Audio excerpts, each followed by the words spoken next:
মহিলার বেশি ছিঁড়ে, পুরুষও ছিঁড়ে ঘুরতে হাঁটতে হাঁটতে ঈদ বাদে 400-500 টাকা হয়। এই সময় হয় 1000-1500 খানিক হয়। আমার মানুষের যতই হাঁটবো ততই আমার হাঁটার উপরে ব্যবসা।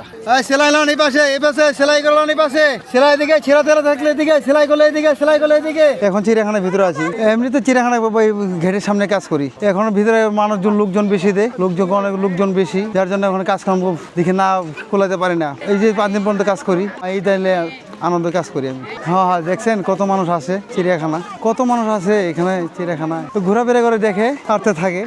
যত মানুষ আসবে তত আমার লাগে ভালো মানুষ।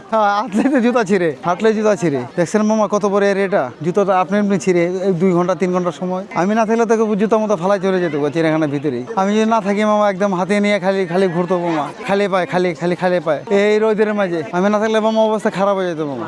ওই সকালে 9টা থেকে 10টা থেকে একদম 5টা পর্যন্ত কটাকে মানে জানা জানা তো এটা কথা বলা যায়। মামা এমন জুতা শিফটিন মারা যায়। একটু আগে মামা জুতা ছিল, পরে শিফটিন মানে ওই যে ইয়াতে মারে, কাপড়তে মারে, এগুলা শিফটিন মারা ছিল জুতার মাঝে। এবার এগুলো মাইলে এবারে কুলিয়ে দিলাম। শিফটিন মার ছিল জুতার মাঝে ছুটে জায়গাতে, পা না লোকজন তোকায় পাইতেছে না। ভাই জুতা আগে থেকে ছিঁড়া ছিল আর কি, মানে আসছে এখানে আস্তে আস্তে যে হুচুটকা পড়ে গেছি তখন ছিঁড়াই গেছে। হাঁটতে হাঁটতে জুতা ছিঁড়ে গেছে। এই মাত্র আসি, বেশি হাঁটি নাই আর কি। এই লোকটা না থাকলে খালি পায়ে হাঁটা লাগতো আর কি। হ্যাঁ, স্যান্ডেল পরে আসতে হবে, নাইলে খালি পায়ে হাঁটা লাগতো। সোল খোলা যায়, সাইডে ছিঁড়া মেরা যায়, অনেকগুলা শু জুতা হয় বেশি রকম, স্যান্ডেল হয় অনেক কিছু হয়, স্যান্ডেল। তারপরে মনে করেন অনেক লেটিস জুতা, লেটিসের মতন। তারপরে অনেক দামি জুতা হয়, 4000-5000 টাকা দামি জুতা। হ্যাঁ, মাইয়ার পরে না এগুলো ফালাই যায় না মামা, এগুলো ফালাই যাওয়া যায় না। আমাকে মতো লোক খালি আমাকে মতো লোক খুঁজে, খালি কয় কারিগর কোথায় আছে, খালি কারিগর কোথায় আছে মামা, খালি কয় জুতার কারিগর কোথায় আছে মামা, চিড়িয়াখানার ভিতরে খালি কোথায় আছে কারিগর মামা, কোথায় আছে। গাছে উঠে রয়েছে, এগুলো মানে সমস্যা খায় ছিঁড়া যায়। তারপরে আমার কাছে আসে মামা। যত বেশি মানুষ হাঁটবো মামা তত একটু আমার আয় হয়।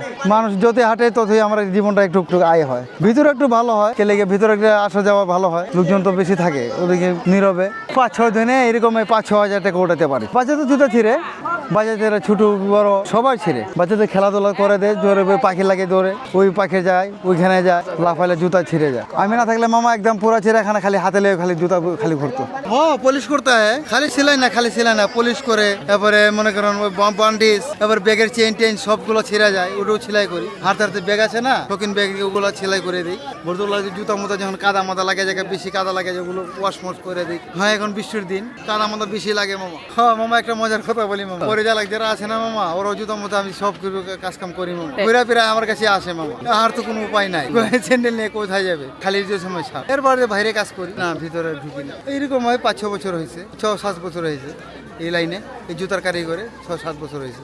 চিড়িয়াখানা গেটের সামনে।